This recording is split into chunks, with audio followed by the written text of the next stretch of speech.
В Якутске проходит масштабный форум предпринимателей на республике, в рамках которого действует выставка-ярмарка «Сделано в Якутии», а также семинары и тренинги для представителей малого и среднего предпринимательства, а также самозанятых.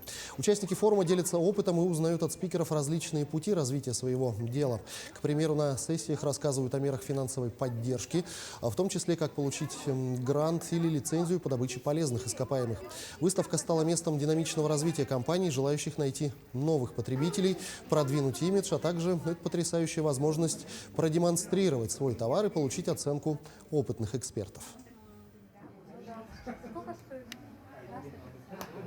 Мы созданы уже третий год, и мы видим, что вот на выставке, да, то, что наши предприниматели уже повысили свое качество, соответствующая упаковка и вполне себе очень хорошие качественные товары, которые даже могут выходить на экспорт. Мы должны со своим качественным товаром обеспечивать не только Якутию, а это первоочередная, конечно, задача, но и хотя бы Дальний Восток для начала, да, вот с учетом сегодняшних реалий.